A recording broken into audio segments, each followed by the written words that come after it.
5 وقت کی تو نماز کا پتہ نہیں، محرم کی چند راتوں کو لاٹھیاں کھیل کر سمجھتے ہیں کہ ہم اپنے آپ کو جنت کا مستحق بنا لیا۔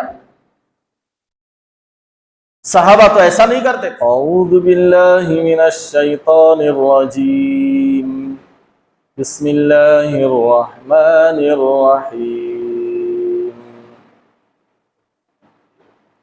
الذین اذا اصابتهم مصیبہ قالوا انا للہ وانا الیہ راجعون۔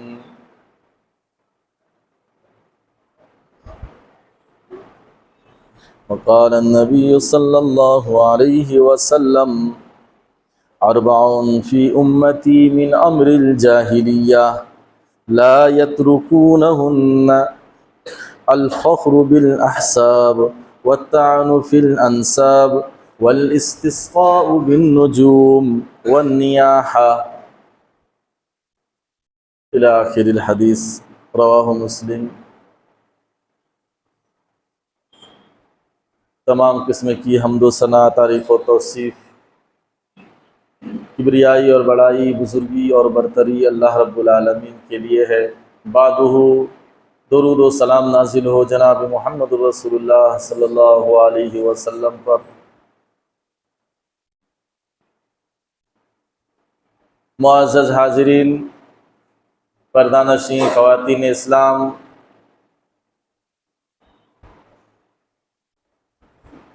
آج محرم الحرام کی 9 تاریخ ہے۔ گزشتہ جمعہ کے خطبے میں اس مہینے میں ہمیں کیا کرنا ہے وہ بتایا گیا تھا۔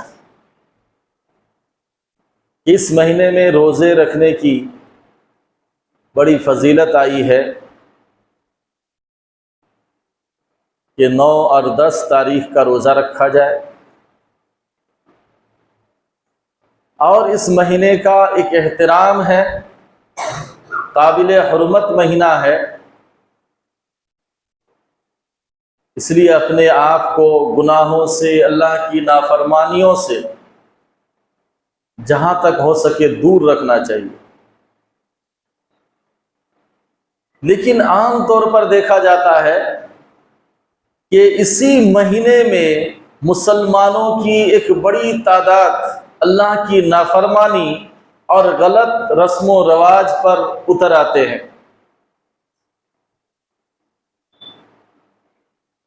جبکہ اس مہینے کے بارے میں تو یہ حکم ہے کہ تم اپنے آپ کو اللہ کی نافرمانی سے، گناہوں سے دور رکھو، لیکن اس کا خلاف عمل ہو رہا ہے کہ جیسے ہی محرم کا چاند نظر آیا، کچھ لوگ ڈھول اور بجانے کی بہت ساری چیزوں کو لا کر بجانا شروع کر دیتے ہیں، گانے اور قوالیاں بجاتے ہیں، مختلف قسم کے کرتب جو خود ساختہ ہیں، اپنی طرف سے ایجاد کیا ہوا ہے، کہیں آگ کا ماتم، کہیں لاٹھی، اور اسی طریقے سے کوئی اپنے سینے اور پیٹھ کو دھاردار چیزوں سے زخم کر کے خون بہاتا ہے۔ کیا اسلام میں یہ ساری چیزیں جائز ہیں، یا اللہ اور اس کے رسول نے ان چیزوں کا ہمیں حکم دیا ہے؟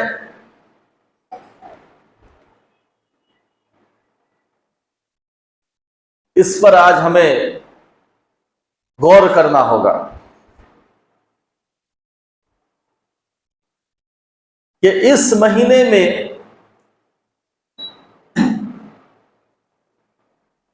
حضرت حسین رضی اللہ تعالی عنہ کی شہادت کا ہونا یہ ایک اتفاقی امر ہے اور معاملہ ہے۔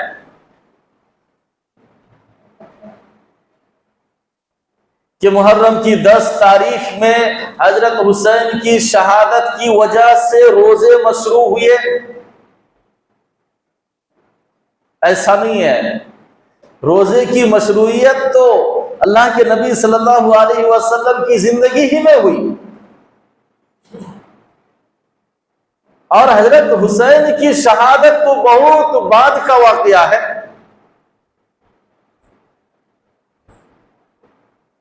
اور یہ ایک اتفاقی امر ہے، اتفاقی معاملہ ہے کہ اچانک اس تاریخ کو ان کی شہادت ہو گئی۔ اب اگر کوئی شخص یہ کہے کہ حضرت حسین ہی کی محبت میں ہم یہ ساری خرافات انجام دیتے ہیں، لاٹھیاں کھیلنا، آگ جلانا، یا دھاردار چیزوں سے اپنے جسم کو زخم کر کے خون بہانا، یا ڈھول بجانا، اور نعوذ باللہ اس سے بڑھ کر جتنے لوگ اس مجلس میں شامل ہوتے ہیں غالباً کہیے یا اکثریت شراب پی کر رہتے ہیں، تو کیا اسلام میں یہ ساری چیزیں درست ہے، جائز ہے، یا اسلام سے ان چیزوں کا کوئی تعلق ہے، دور کا بھی واسطہ نہیں ہے؟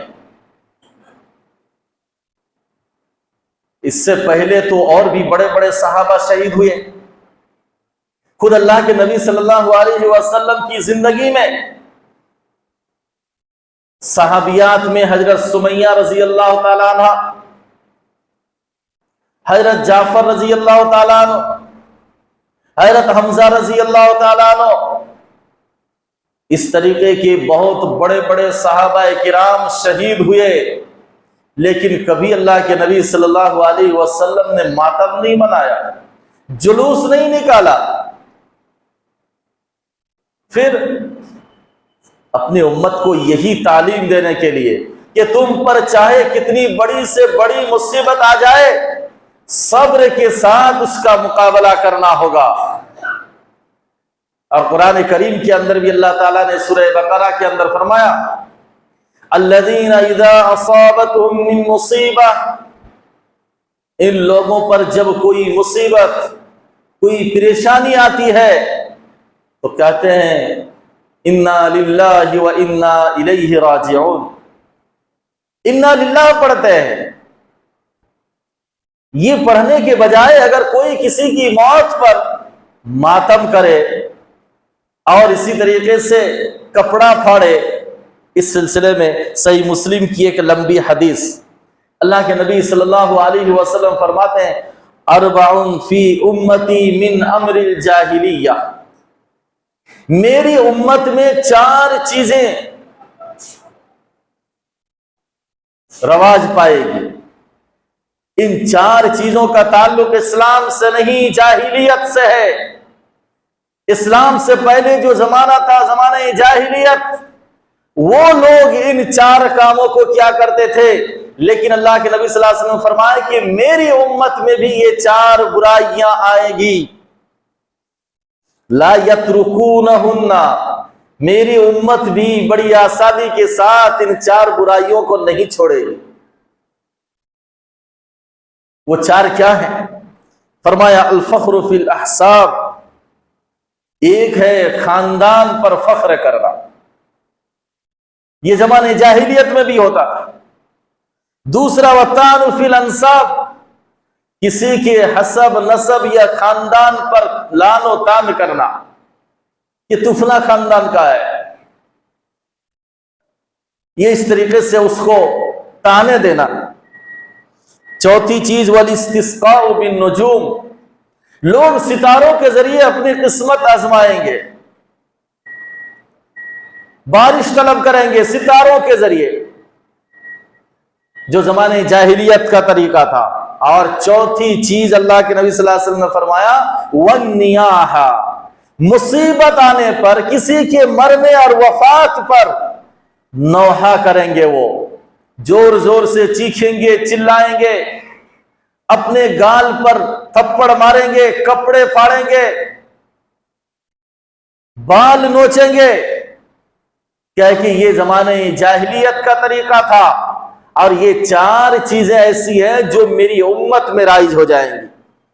پھر اللہ کے نبی صلی اللہ علیہ وسلم نے کیا فرمایا کہ ایسے نوحہ کرنے والا انسان کسی کی موت پر یا کسی مصیبت پر اگر وہ یہ بری عادتوں کو انجام دیتا ہے، فرمایا اگر وہ اپنی زندگی میں توبہ نہیں کیا اور مر گیا اسی حالت میں کہ کسی کی موت یا وفات پر، مصیبت پر زور زور سے روتا تھا، چیختا تھا، چلاتا تھا، کپڑے پھاڑتا تھا، اپنے بالوں کو نوچتا تھا، چاہے وہ مرد ہو یا عورت، اگر مرنے سے پہلے اس نے توبہ نہیں کیا تو اللہ کے نبی صلی اللہ علیہ وسلم فرماتے ہیں کہ کل قیامت کے دن اس کا کیا انجام ہونے والا ہے؟ فرماتے ہیں علیہا سربال من قطران، تاڑ کول کا لباس ہوگا، جس کو ہم لوگ القطرہ کہتے ہیں، تاڑ کول، اور اسی طریقے سے خارش، کھجلی کہیے یا اس طریقے کی کوئی بیماری جس سے انسان کا بدن بہت کھجلاتا ہے اور انسان کھجا کھجا کر اپنے جسم کو زخم کر لیتا ہے، خون نکلتا ہے، تب بھی اس کو آرام نہیں ملتا ہے۔ اللہ کے نبی صلی اللہ علیہ وسلم فرماتے ہیں کہ اگر ایسے نوحہ کرنے والا انسان اپنے موت سے پہلے توبہ نہیں کیا تو کل قیامت کے دن وہ محشر کے میدان میں اس حالت میں اٹھے گا۔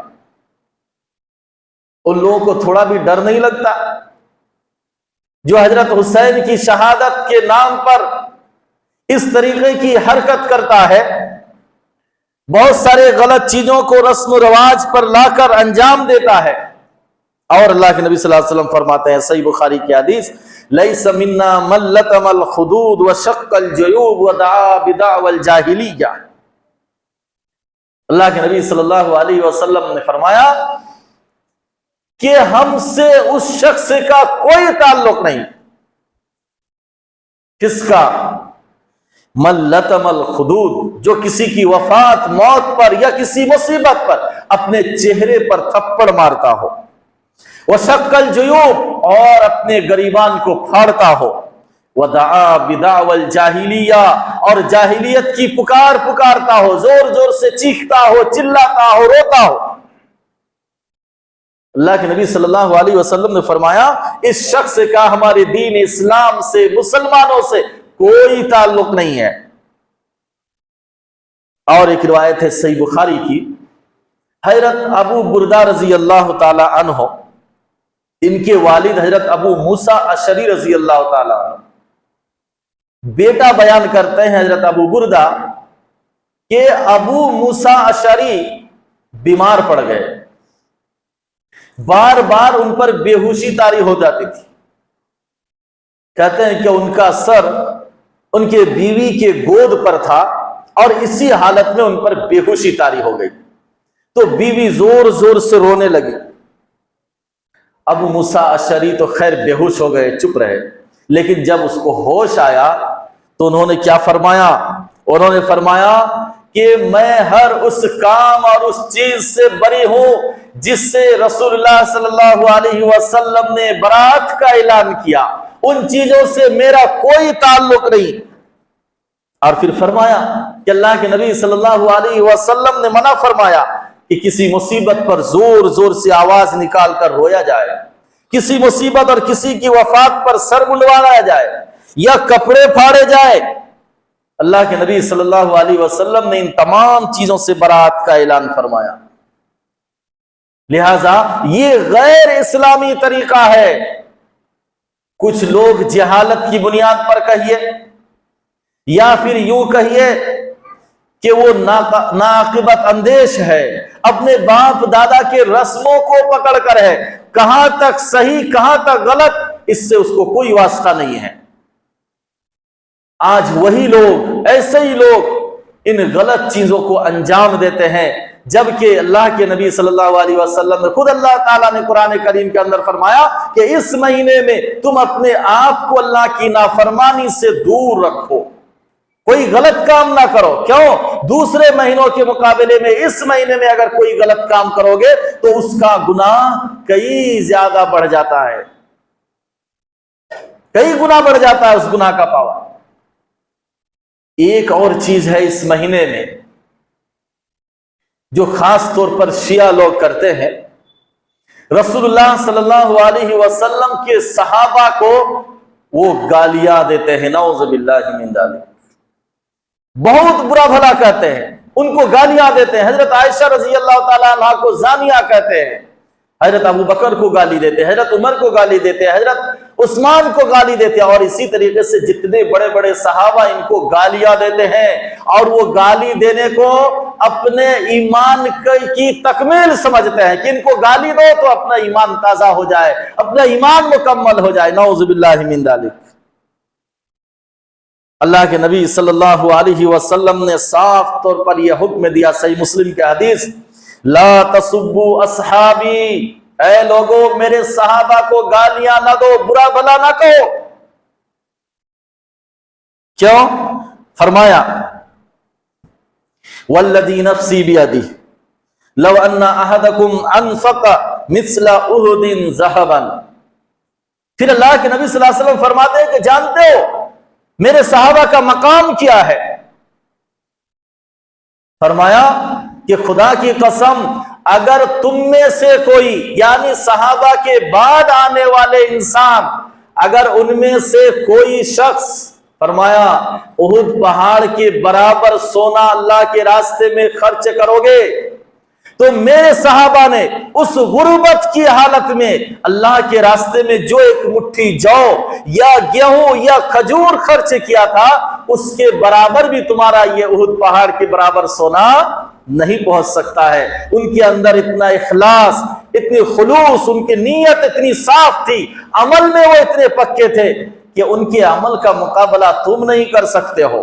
اور ایک روایت میں ہے کہ اگر کوئی صحابی تھوڑی دیر اللہ کے نبی کے سامنے کھڑے رہے ہیں تو تم زندگی بھر اللہ کی عبادت میں کھڑے رہو گے، تب بھی میرے اس صحابی کا مقابلہ نہیں کر سکتے ہو۔ اتنا اونچا مقام، اتنی باعظمت شخصیت صحابہ کرام جن کے نام بانے پر قرآن کہتا ہے کہ تم رضی اللہ عنہم کہا کرو، عظمت سے ان کا نام لو۔ امام طحاوی علیہ رحمہ شرح العقیدۃ الطحاویہ کے اندر ایک عام مسلمانوں کا، اہل سنت والجماعت کا عقیدہ نقل کیا، فرماتا ہے نحب اصحاب رسول اللہ صلی اللہ علیہ وسلم۔ یہ مسلمانوں کا عقیدہ ہے، صحابہ کا بھی، تابعین کا بھی، محدثین اور چاہے وہ مفسرین کی جماعت ہو، علماء کی جماعت ہو، سب مسلمانوں کا یہ عقیدہ ہے کہ ہم رسول اللہ صلی اللہ علیہ وسلم کے صحابہ سے محبت کرتے ہیں۔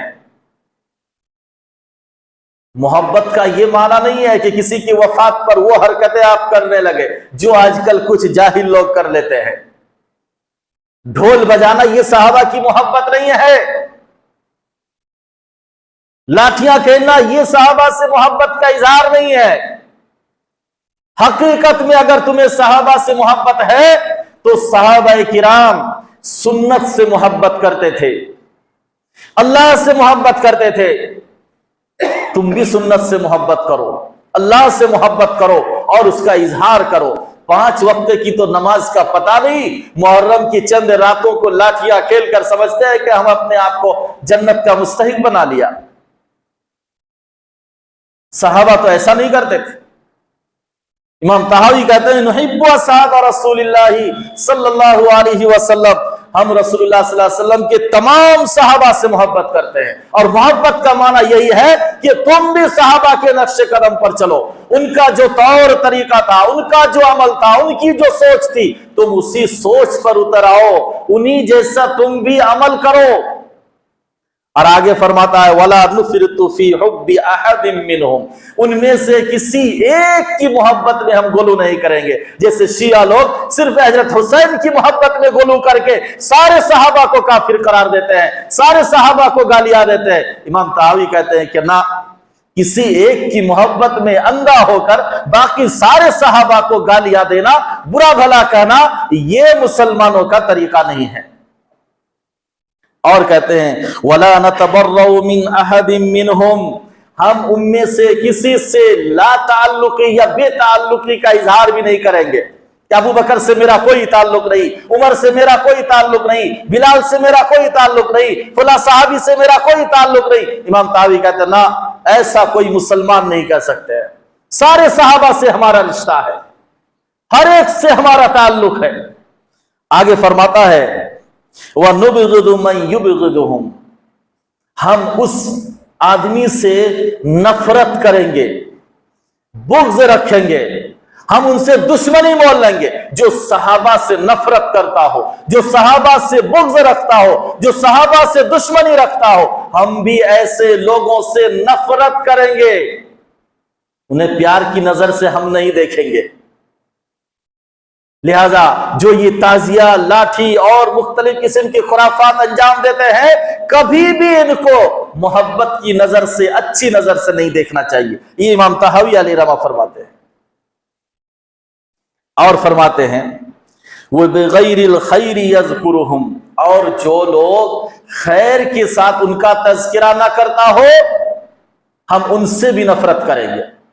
صحابہ کا ذکر کرو تو خیر کے ساتھ، اچھائی کے ساتھ ان کا نام لو، عظمت اور احترام سے ان کا نام لو، ان کے نام آنے پر رضی اللہ عنہ کہا کرو، اور اگر نہیں تو ہم ایسے لوگوں سے نفرت کریں گے۔ اور کہتے ہیں وَلَا نَذْكُرُهُمْ إِلَّا بِخَيْرٍ، جب بھی ہم صحابہ کا تذکرہ کریں گے، ذکر کریں گے تو اچھائی کے ساتھ کریں گے۔